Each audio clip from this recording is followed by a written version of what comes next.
excitement is building as jumps are ready for Fire and Ice, a free skiing spectacular. It's go big or go home today on the Express.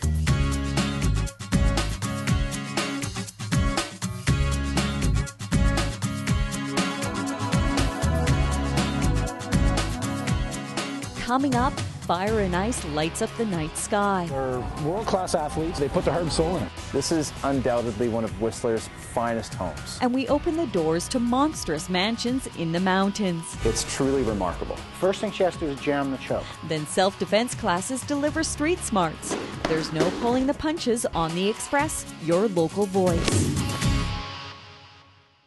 Welcome to the Express on Shaw TV. I'm your Sea to Sky host, Nicole Fitzgerald.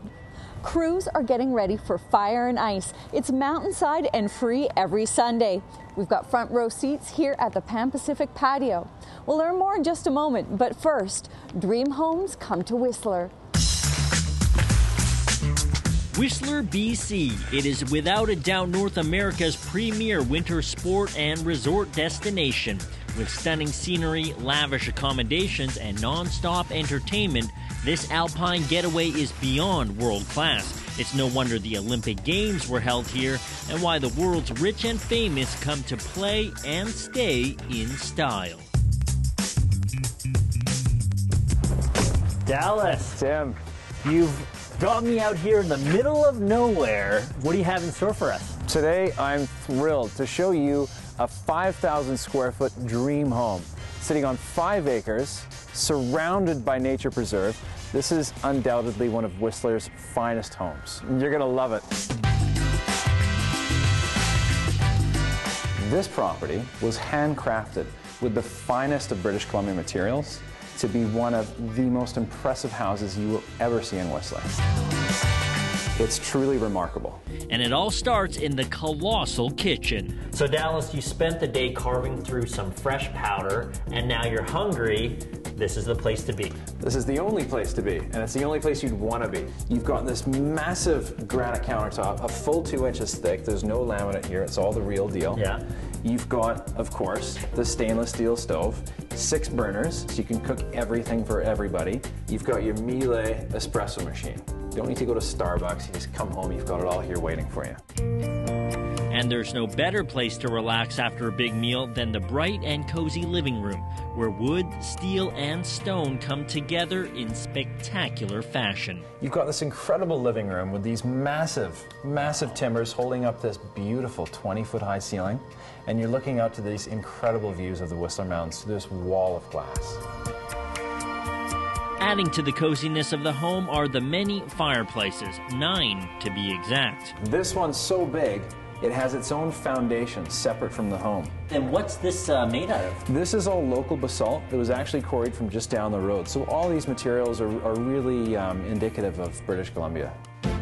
Next, we head past the hand-carved Coast Salish totem pole and up the winding staircase where the exquisite bedrooms await.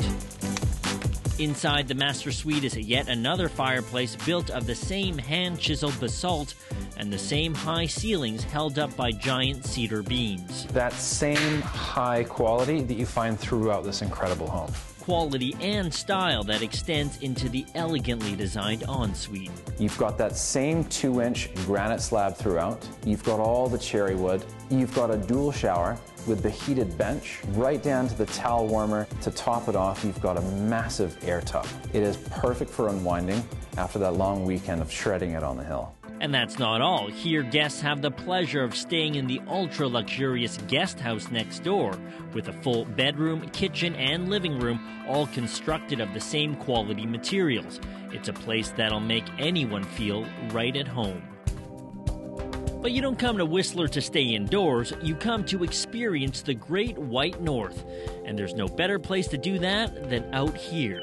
Your backyard is the great outdoors. Not just the great outdoors, Tim, but it's a wildlife preserve. You've got these incredible views of the mountains. And this right here is a river of golden dreams that leads right down to Alta Lake. It's one of Whistler's landmarks. Unbelievable. When you're in this home, you are truly in the heart of Whistler and the essence of beautiful British Columbia. Exquisite materials, superior construction, and modern design all nestled in the majestic mountains of Canada's west coast. This truly is a winter wonderland of luxury and comfort. I'm your host, Tim Chung, and join me next time on Dream Homes. That home was brought to you by Sotheby International Realty. And the cost for that humble abode? A cool $12 million. You can find out more at sotheby'srealty.ca. From stories in the millions to one that's free every Sunday night here at the base of Whistler Mountain. Fire and ice, rain or shine, it's so cool, it's hot.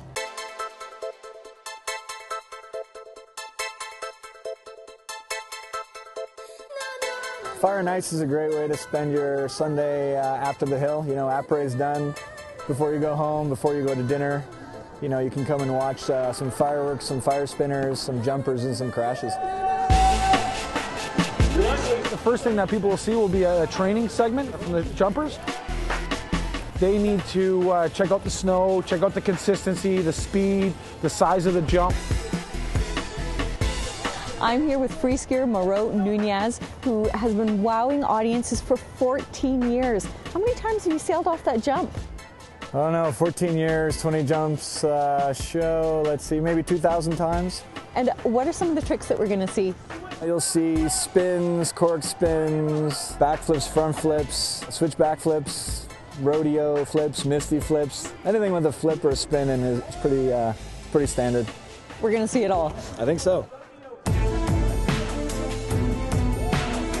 Fire and Ice has morphed into a welcome week for free. It's one of the only free events that we have in the valley for families and stuff like that. So, and we regularly see between 1,000 and 2,000 people a week.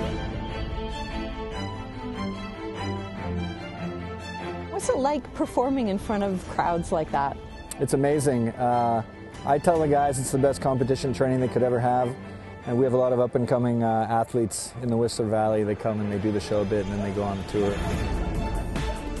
It's definitely a great training ground because the jump's different every week, the conditions vary, and when you go to a different mountain, you never know what you're going to have there.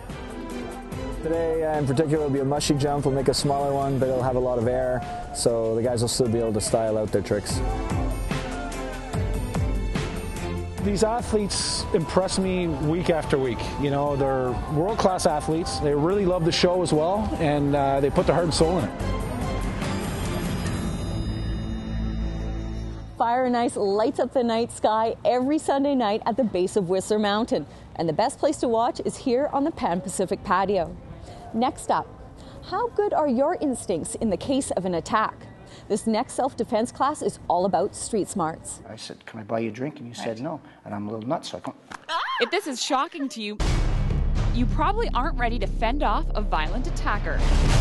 He's going to kill you with the choke. First thing you have to come back from is the violence of the choke. Most people don't do scenario training, and that's the hardest thing to deal with on the street is being ambushed. This is combatants training, and it's not your average self-defense class. It's basically all-around combat. You do like ground fighting and rear attack. It's a lot of fitness involved too, because that's like the major thing when it comes to defending yourself. If Cam's got me, okay, we're gonna wait till I come. When it comes to learning how to defend yourself in a real-life violent attack, And I shatter his arm. Bill Wolf is your guy. Cameron grabs Ash as hard as he can. Grab on. Bill and his wife Ashley say you have to train yourself to react instantly. So you have to have that instinct, and nobody has that. Nobody has it. Bill's techniques take practice, but they're simple and effective. First thing she has to do is jam the choke, all right? Now, this is important because when you're being choked, gag reflex kicks in. It's like choking on a piece of meat. Right. And when that happens, your strength's going to go right out the window. So there's going to be no fancy maneuvers. So Ash grabs on, she platforms it in her chest. She's going to wiggle her body left and right, kick out his leg, kneecap's gone, and then as more skill comes, maybe a wrist turn. Since this is more about smarts than strength, even beginners like me can try Bill's no-nonsense approach. Hold him here because now you have his two primary attack weapons tied up. Don't give them back to him, otherwise he'll start punching the crap out of you. Okay. Now jam it, okay, wiggle out and kick him in the nuts. Okay, she's already learned the standing choke, so on the ground she's going to jam the choke. Now she'll lock out one side, pop and roll, okay? And over she goes, and then Cameron gets his nuts punched out. Cameron's not going to be wearing a cup on the street, so you take his groin. Okay, now grab the hands the way we showed you before, elbows in tight. Now I want you to use your legs and lift and roll that way. Okay, go, come on. Okay, now keep going. Come on, show us some muscle. Now punch him in the nuts, come on. I'm clearly not a natural at this, but once you practice and figure out the techniques, you get results. That's it. All right, come back here. There you go, now roll. No, that was easier that time, wasn't it? Yeah. Bill says a big part of defending yourself is being mentally prepared. As a cop, hundreds of victims of assault, sexual assault, etc. And I always ask them the question, why didn't you fight back? And what do you think one of the most common answer was? I didn't know how. Nope. They were too strong. Nope. I was drugged. Nope. The most common answer I got was I was afraid to hurt them. No. Their number one concern was about hurting the other guy. They could not cross that line to give themselves permission to hurt somebody. And this training isn't just for women. Cameron Soyasu and his father, who's in his 70s, have been doing it for decades. When you walk outside, you have a certain level of confidence, because when you come into the class and you work hard and you sweat, you feel like when you leave, you really accomplished something. Hands-on, real. This husband and wife team say 30 days of necessary roughness and you can see results, starting with fitness. It's going to build your body back into shape, you know, right? Well, I look like Ashley? Yeah, so you look like Ashley. You're going to build back into shape, and then it's going to give us 3 months of consistent training to develop that first base level skill. Killer instinct? No, that's going to take a little longer. I'm Bianca Salterbeck in New Westminster for The Express. A schedule of classes is available at whwolf.com. Beginners are welcome to all of the classes. Metro Vancouver host Johanna Ward looks like she's been in a bit of a scrap herself. We find her in North Vancouver, where she's having a bloody good time. Yes, thanks, Nicole. We're at Thomas FX in North Vancouver, and we're talking about the role of women in horror filmmaking. Later, we're going to get to the heart of the situation. At least I think that this is a heart. In addition to horror, we've got harmony today. After the break, music that transports us back to a time of poodle skirts and soda shops. Things have been falling from space, and I'm really concerned that they're going to hit me. And the sky is falling. Recent news about satellites dropping from the sky. Nicole Fitzgerald's clothing provided by Peak Performance. Ski gear provided by Nordica. Hairstyling by The Loft Salon. Makeup by Beauty Mark. Parking provided by the Fire Rock Lounge.